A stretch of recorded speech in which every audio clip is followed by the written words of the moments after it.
নাট্যপ্ৰেমী ৰাইজ, ৰাস উদযাপন সমিতিৰ সভানেত্ৰীকে প্ৰমুখ্য কৰি সন্মানীয় বিষয়ববীয়াসকল,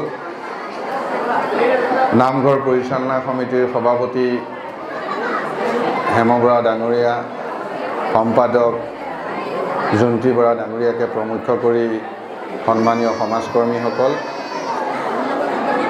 আজি হ'ব লগা ৰাস উৎসৱত নাটকত অংশগ্ৰহণ কৰিবলৈ আহি ৰৈ থকা শিল্পীসকল, গায়ন বায়নৰ যোৰা সূত্ৰ, নাট পৰিচালক মণ্ডলী, দৰ্শকৰ আসন শুৱনি কৰা লক্ষীস্বৰূপ আই মাতৃসকল আৰু মোৰ মৰমৰ যুৱ বন্ধুসকল, সকলোলৈকে সেৱা আগবঢ়াইছোঁ, নমস্কাৰ জনাইছোঁ, শ্ৰদ্ধা জ্ঞাপন কৰিছোঁ।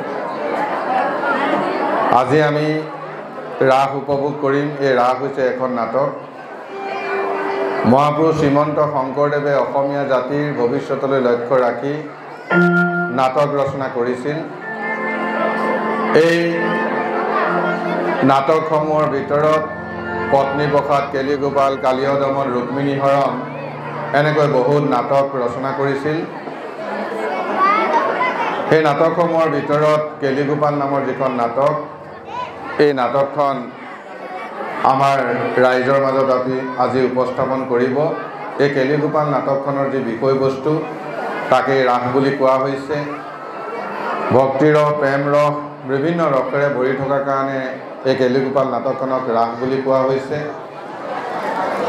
গুৰুজনাই প্ৰথমতে চিহ্নযাত্ৰা নামেৰে নাট ৰচনা কৰিছিল আৰু সমাজলৈ নামঘৰকে আদি কৰি বহুখিনি গুৰুজনাৰ সৃষ্টিৰে অসমীয়া জাতিক আজি সাংস্কৃতিক পথাৰখনত চহকী কৰি থৈ গৈছে। আমি বিশ্ববিখ্যাত নাট্যকাৰ শ্বেক্সপিয়ৰৰ নাম শুনিছোঁ, বিশ্ববিখ্যাত নাটক অথেলো, মেকবেথ, জুলিয়াছ চিজাৰ এই নাটসমূহৰ নাম আমি শুনিছোঁ। কিন্তু আমি তথ্যগতভাৱে জানিছোঁ যে শংকৰদেৱৰ জন্মতকৈ প্ৰায় 100 বছৰ পিছতে শ্বেক্সপিয়ৰৰ জন্ম হৈছিল। গতিকে আমি অসমীয়া জাতিয়ে, নগাঁওবাসীয়ে নকে ক'ব পাৰোঁ, জোৰকৈ ক'ব পাৰোঁ যে পৃথিৱীত প্ৰথম নাটক নগাঁৱত সৃষ্টি হৈছিল। সৃষ্টি কৰাজন মহামানৱ মহাপুৰুষ শ্ৰীমন্ত শংকৰদেৱ আৰু প্ৰথম নাটকখন আছিল চিহ্নযাত্ৰা। গতিকে মই আশা কৰিছোঁ যে আজি নাটক খুব ভাল হ'ব, ৰাইজে ভালদৰে উপভোগ কৰিব। এই নাটক বিভিন্ন পৰিচালকে বিভিন্ন ধৰণে উপস্থাপন কৰে, কিন্তু বিষয় একেটাই।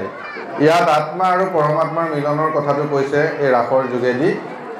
ইয়াত গোপীসকলক যেতিয়া শংখচূড়ে আহি অত্যাচাৰ কৰে, তেতিয়া কৃষ্ণ ভগৱন্তই আহি শংখচূড়ক বধ কৰে। তাৰ পৰা এইটো কথা প্ৰমাণ হৈছে যে দুষ্টক দমন, শান্তক পালন কৰা কথাটো ইয়াত প্ৰমাণিত হৈছে। আৰু ভক্তৰ যেতিয়া বিপদ হয়, ভগৱন্তই আহি ভক্তক সহায় কৰে। এই নাটকখনত উপস্থাপন কৰিব গুৰুজনাই কৈ থৈ গৈছে যে শৰৎকালৰ পূৰ্ণিমাৰ নিশা ভগৱান শ্ৰীকৃষ্ণৰ কেলি কৰিব মন গৈছিল। সেয়ে বৃন্দাবনত মাজনিশা ভগৱান শ্ৰীকৃষ্ণই পূৰ্ণিমাৰ নিশা বেণু বজাইছিল। শৰতৰ পূৰ্ণিমাৰ নিশা বাঁহী বজাইছিলে। বাঁহীৰ শব্দ শুনি 1600 গোপী 1600 গোপীয়ে নিজৰ স্বামী, নিজৰ ল'ৰা ছোৱালীক এৰি সেই বৃন্দাবনলৈ ঢাপলি মেলিছিল। আৰু ভগৱান শ্ৰীকৃষ্ণৰ লগত গোপীসকলৰ যি কাৰ্য হৈছিল তাকে ৰাস বুলি কোৱা হৈছে। গতিকে আজি আমি ইয়াত ৰাস উপভোগ কৰিম। মই ভগৱানৰ ওচৰত প্ৰাৰ্থনা কৰিছোঁ কাৰ্যসূচী সফল হওক। আৰু পুষ্পবৃষ্টি হৈছে, সেইটোৱে প্ৰমাণ কৰে যে আমাৰ ক'ৰবাত যদি কোনোবা লোকৰ অকণমান মন কিবাখিনি ইফাল সিফাল হৈ আছিল, এই বৰষুণে অকণমান পবিত্ৰ কৰি দিছে, সকলোৱে একত্ৰিত হৈছে আৰু ভালদৰে ৰাসখনো হওক এই আশা কৰিছোঁ, কামনা কৰিছোঁ। মই আপোনালোকৰ ওচৰৰে এজন ভাতৃ পাপু মোৰ লগত আহিছে। মই কামপুৰৰ পৰা আহি আছোঁ। কামপুৰত এখন ৰাস আছিলে হালোৱা ভকত গাঁও, তালৈ সোনকালে গৈছোঁ আৰু সোনকালে ঘূৰি আহিছোঁ। মই জানো আজি 3 দিনৰ আগত আপোনাৰ শ'লমাৰী দলঙৰ ওচৰত হাতী 9:30ত পাৰ হৈছে। মোৰ কামপুৰ এখন ৰাসত যাওঁতে মোৰ প্ৰায় 45 মিনিট মোৰ দেৰি হ'ল। আজি যাওঁতে আমি ধুমধাম গৈছোঁ আৰু ধুমধাম আহিব বিচাৰিছোঁ। মানে 10 মিনিটৰ কাৰণে আমি ৰ'বলগীয়া হৈ গ'ল। মানে হাতী বাপুৰ জাকটো আহি গ'ল এইফালে পথাৰলৈ, আমি ৰ'বলগীয়া হ'ল প্ৰায় আধা ঘণ্টা। মই কি কৈছোঁ পাপুক সুধিলে ক'ব ইয়াত ক'লে চাগে বেয়া হ'ব। মই কৈছোঁ ভগৱান বৰষুণটো নিদিবা, মানুহখিনি ইমান আশা কৰিছে, ইমান ভৰসা কৰিছে, ইমান ডনেশ্যন কৰি মেলি মহিলাসকলে বা ৰাইজে মিলি পেলাই ৰাসখন কৰিব গৈছে, 2টা বজাৰ পিছত বৰষুণ দিলে দিয়া, কিন্তু এতিয়া মানুহখিনিক এটলিষ্ট মানে উপভোগটো কৰিবলৈ দিয়া। মই কৈ আহি আছোঁ, তেওঁ ভাবিছে চাগে যে দাদাই কি কথা কৈ আহিছে, মই এনেকৈ ধৰণৰ কথাবিলাক কৈ আহিছোঁ। কাৰণ আমি জানো এটা অনুষ্ঠান কৰোঁতে কিমান কষ্ট, সৰুৰে পৰা বহুত অনুষ্ঠান কৰিছোঁ আৰু এতিয়াও অনুষ্ঠান কৰিয়েই থাকোঁ।